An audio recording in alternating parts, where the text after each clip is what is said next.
लग्नानंतर माझ्या बायकोचा पहिला वाढदिवस आहे हा. मोठं गिफ्ट आणायला नको?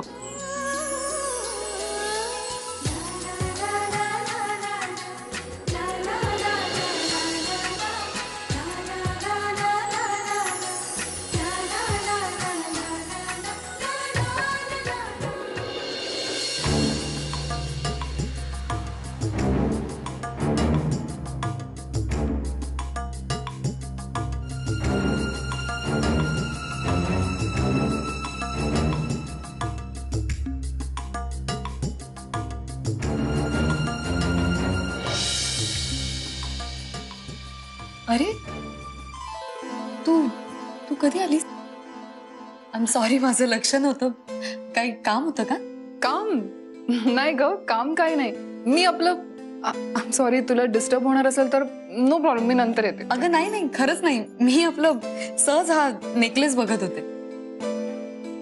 कसा आहे? खूपच सुंदर आहे. ए हा नवीन आहे का ग? म्हणजे मी पहिले पाहिला नव्हता. अगं नाही, यांनी दिलाय वाढदिवसाचं गिफ्ट म्हणून. ओ वाव. सो कसा सेलिब्रेट केला तुम्ही बर्थडे? आय मीन खूप दिवसानंतर तुम्ही बाहेर पडला होतात आणि यु नो मला तर एवढं टेन्शन आलं होतं, काळजी वाटत होती खूप. मी म्हणून सत्यजितला फोन सुद्धा केला होता. हो.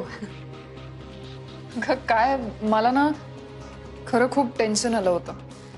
तुम्ही दोघं एकत्र घरातून बाहेर पडला, तो सगळ्यांसमोर तुझ्याशी कसा वागतोय कसा नाही. अगं नाही, उलट काल खूप सांभाळून घेतलं त्यांनी मला. देवळात जाताना माझ्या पायात काटा रुतला तर उचलून देवळात घेऊन गेले मला. खूप छान झालं दर्शन आमचं. मग आम्ही गोळा खायला गेलो तर तुला कल्पना सुद्धा येणार नाही त्यांनी काय केलं. त्यांनी त्यांच्या हाताने गोळा बनवला होता माझ्यासाठी. हो माहितीये. मग काय नाही, मग आम्ही लॉंग ड्राईव्हला गेलो. मग घरी आल्यावर त्यांनी दिलेली सरप्राईज पार्टी खूप खूप भारावून गेले होते. मला कळत नव्हतं मी काय करू काय नको. खरं सांगते प्रिया, कालचा एक दिवस सत्यजित पुन्हा पहिल्यासारखे भेटले मला. माझ्या आयुष्यात सगळ्यात मोठा आनंद देणारा दिवस ठरलाय कालचा दिवस. सो आय मीन म्हणजे तुम्ही पुन्हा पूर्वीसारखे तुमचं काही बोलणं झालंय का? तसं नाही, तसं बोलणं काही झालं नाही आमचं. त्यांनी वाढदिवसाचं गिफ्ट दिलंय मला फक्त एका दिवसापुरतं.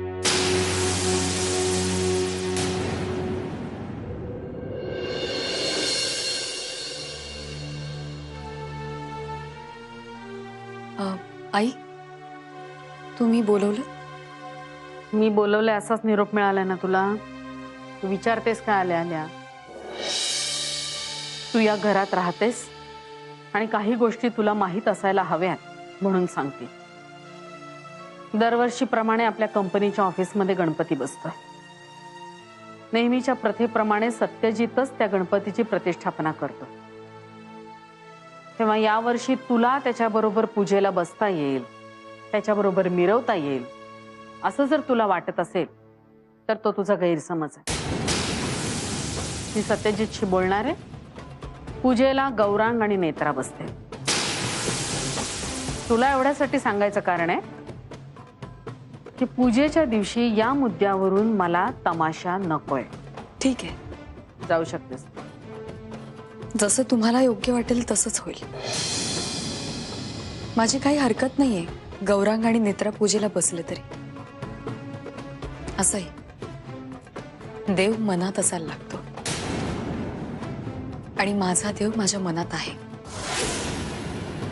आई, फक्त एक विचारायचं होतं. गणपतीच्या दर्शनाला मी ऑफिसमध्ये आले तर चालेल ना? तुझी मर्जी.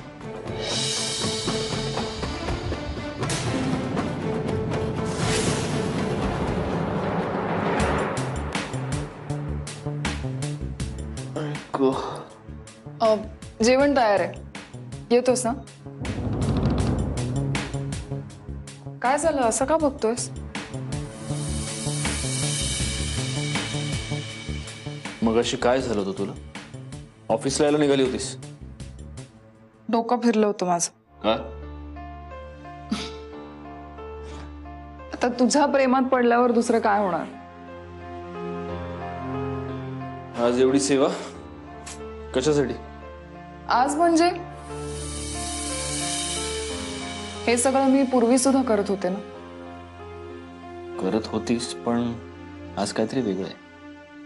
चल ना, आता बोलण्यात नको वेळ वाया घालू. तुला माहितीये तुझ्या आवडीचा शिरा पण केला. प्रिया, काय हवंय? हा, काय हवंय? मला काहीच नकोय. मी फक्त माझं काम करते. अच्छा, काहीच नाही तर मग काहीच नाही. आ, म्हणजे आता तू विषय काढलाच आहेस तर म्हणून आय मीन मला असं वाटत होतं की बोल. सत्यजित, तू मंजिरीला जसा नेकलेस आणलास ना, तसा सेम नेकलेस मला पण हवाय.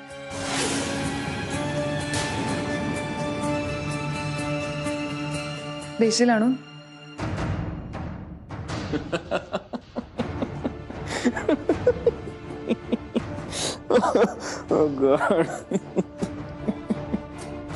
हसतोयस का असा? सांग ना, तू देशील ना मला आणून? म्हणजे तुलाही कळलं त्या नेकलेस बद्दल, हा? आणि तुला का हवाय तसाच नेकलेस? मला हवाय म्हणजे हवाय, आणि तो सुद्धा तू आणून द्यायचायस. ठीक आहे, बघू. बघू नाही, मला हवाय तसाच्या तसा नेकलेस. प्रिया, फालतू हट्ट करू नकोस. तुला माहितीये मला हट्ट केलेला आवडत नाही. मला माहितीये तुला नाही आवडत, पण मी तुझ्याकडे हट्ट नाही करणार तर कोणाकडे करणार? कधी घेऊन येशील? लोक बरोबर म्हणतात, स्त्री हट्ट आणि बाल हट्ट यापुढे कोणाचं काहीही चालत नाही. आणि ते दोन्ही आहेत. ते तू काही म्हण, पण मला नेकलेस हवा, आणि तो कधी आणून देणारच ते सांग. दे, पण कधी आणून देणार असं पुन्हा विचारायचं नाही, कळलं? मला तो नेकलेस ऑफिसमध्ये गणपतीच्या पूजेला घालायचाय.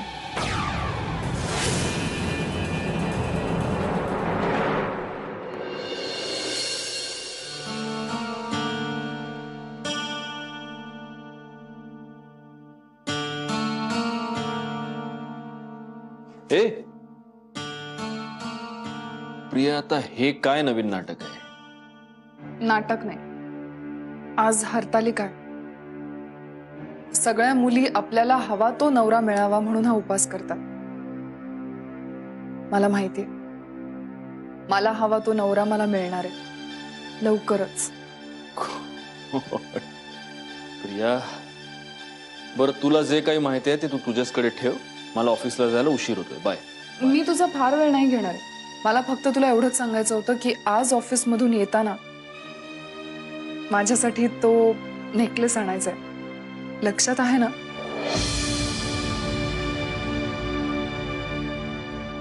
आणि ऑफिसमध्ये पूजेची तयारी व्यवस्थित कर.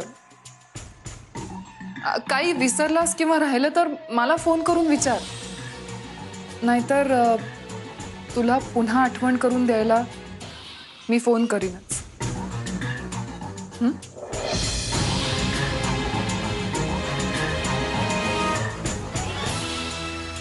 मंजिरी, काय? तुझा आहे की नाही आज उपवास? मला आता तसं कळलं की आपल्याला हवा असलेला नवरा मिळवण्यासाठी मुली हा उपवास करतात. तू केलाच असशील ना उपवास? हो. तुला हवा असलेला नवरा मिळवण्यासाठी, आशिष रावांसाठी. हो, मी केलाय उपास, आणि मी कुणासाठी केलाय हे माझं मला माहितीये आणि माझ्या परमेश्वराला माहितीये. तू आणि तुझा कोण? परमेश्वर.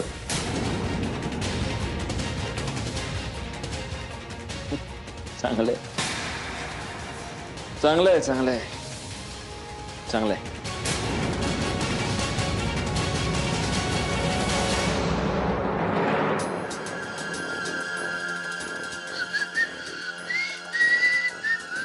ओ सॉरी सॉरी सॉरी सॉरी. अरे निर्लज्ज माणसा का लाज वाटते का असं वागायला माझ्याशी? नेत्रा खाण्यात कसली आली आहे आज? इथे मी सकाळपासून उपाशी बसलीये आणि तू नवीन नवीन पदार्थ आणून खातोयस माझ्यासमोर. मी काय म्हणतो, तू पण खा ना. तुझं काय कोणी तोंड दाबून ठेवलंय? हा तुझ्या आईनी हरतालिकेचा उपास करायला सांगितलाय ना मला. तोंड दाबलेलंच आहे माझं. ते काय, तुला मोठेपणा करत मिरवायची सवय आहे ना, मग तर कर उपास. खड्ड्यात गेला मोठेपणा. तुमच्या घरातली ना सगळी माणसं बिंडोक आहेत. बिंडोक ते नाही, ए बिंडोक तू आहेस. तुला ना काय अक्कलच नाही. माझी अक्कल काढणार तू आता? सिंपल आहे.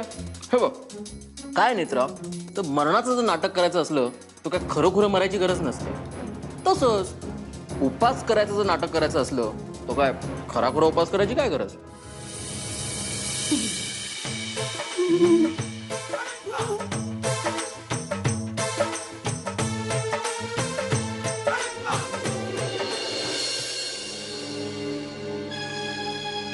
मीरा, काय करतेस? नाश्त्याचं पाहते. नाश्ता होय वा. हा अगं ती त्या मंजिरी वहिनी शोधत होत्या तुला आता. मला शोधत होत्या? कमाल आहे. नाही म्हणजे त्यांना माहिती असतं ना मी किचन मध्ये असते. आता त्यांनी यायचं का तुला शोधत किचन मध्ये? मी सांगते ना त्या तुला शोधतायत म्हणून. जा. बरं ठीक आहे, एवढे कांदे पोहे झाले ना की मी येते जाऊन. हे ना हे राहू देत, हे मी बघते, तू जा. तुम्ही बघाल? नाही म्हणजे मंजिरी ताईसाहेब आहेत कुठे? आता ते पण मी सांगू का तुला? एवढं मोठं घर आहे आपलं. जा ना, बघ ना, असेल ना कुठेतरी. हा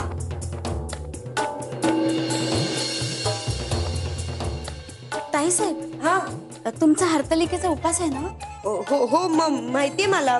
म्हणजे हे चाकू नका, नाही तर उपास सुटेल. कळतंय मला. तू जा, मंजिरीचं काय काम आहे ते बघ, जा. वय.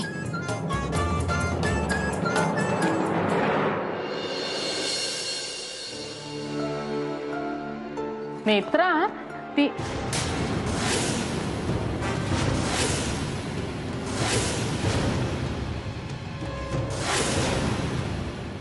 आई आई अहो बघा ना, म्हणजे मंजिरी बाईंनी प्लेट इथेच ठेवून गेल्या. हरतालिकेचा उपास पण नाही केला त्यांनी. पण खायलाही काही हरकत नाही मी म्हणते. किमान खाल्लेली प्लेट तरी उचलून ठेवायची ना. हिच्याकडून हीच अपेक्षा आहे.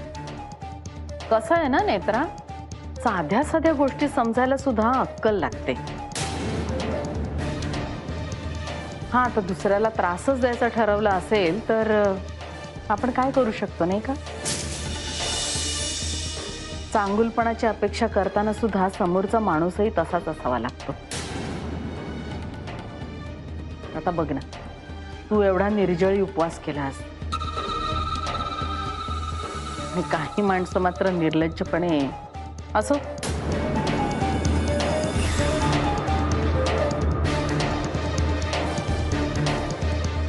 वहिनी राहू देत, मी उचलते. हा प्लेट. आई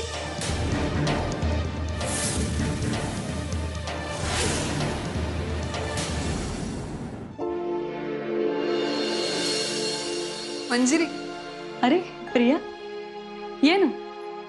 काय म्हणतेस? काही काम होतं का? काम म्हणजे खूप महत्वाचं काम आहे. अच्छा, बोल ना. मंजिरी, आज मी हरतालिकेचा उपास केला. अरे वा, चांगलं केलंस. आता बघ, तुझ्या मनातल्या सगळ्या इच्छा पूर्ण होतील. पण या इच्छा लवकर पूर्ण व्हायला आणि मला जे हवंय ते मिळायला, असं म्हणतात सवाष्णीला वाण द्यायचं असतं. म्हणून मी हे खास तुझ्यासाठी घेऊन आले. आणखी एक, असंही म्हणतात की ज्या सुवासिनीला आपण वाण देतो ना, तिने आशीर्वाद म्हणून काहीतरी द्यायचं असतं. आय एम सॉरी, म्हणजे मला जर आधी माहिती असतं ना तर नक्की काहीतरी आणून ठेवलं असतं ग मी, पण आता नाही, खरं तर मलाही माहिती नव्हतं. पण आशीर्वाद म्हणून मी जर तुझ्याकडे काहीतरी मागितलं तर तू देशील ना मला? अरे देईन ना. तुला काय हवंय? माझ्याने जे शक्य आहे ना ते सगळं तुला देईन. बोल. हो ना, खरं तर मला जे हवंय ते फक्त तूच देऊ शकतेस. अगं बोल ना, काय हवंय? तुझं सौभाग्य. म्हणजे अगं म्हणजे कुंकवाचा करंडा.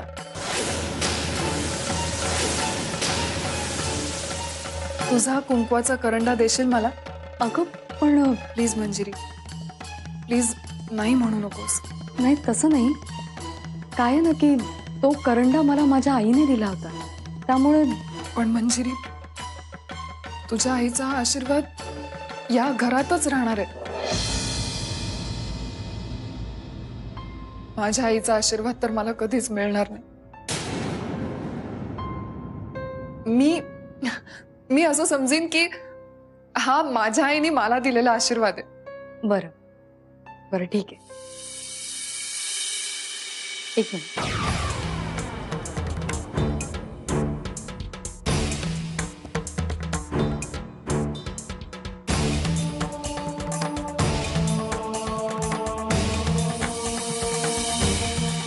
तुला तुझ्या आयुष्यात तुझ्या मनासारखा जोडीदार मिळू दे, हाच सवाष्ण म्हणून माझा आशीर्वाद. आता तू हा आशीर्वाद दिलायस म्हटल्यावर तो पूर्ण होईलच. हो. थँक्यू.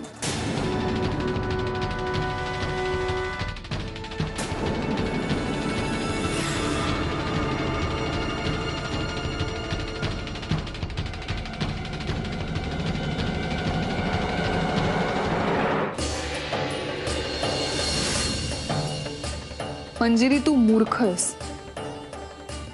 तुला भोळी म्हणू की वेडी? आज मी तुझं कुंकू मागितलं आणि तू देऊन टाकलंस. असंच उद्या मी तुझा नवराही मागीन आणि तू वेड्यासारखं असंच देऊनही टाकशील. माहितीये मला, कारण सत्यजित माझाच आहे.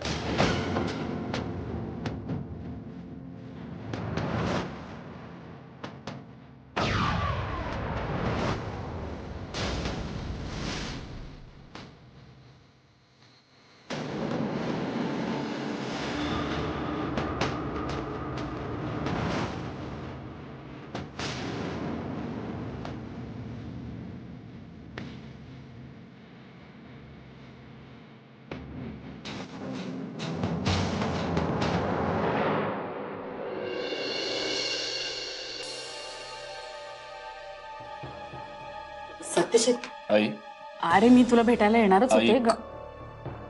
आई, गौरांग आणि नेत्राला तू गणपतीच्या पूजेला का बसायला सांगितलंयस हे कळेल मला? सत्य, तुला सगळं माहितीये का? माझ्याच तोंडून ऐकायचं तुला?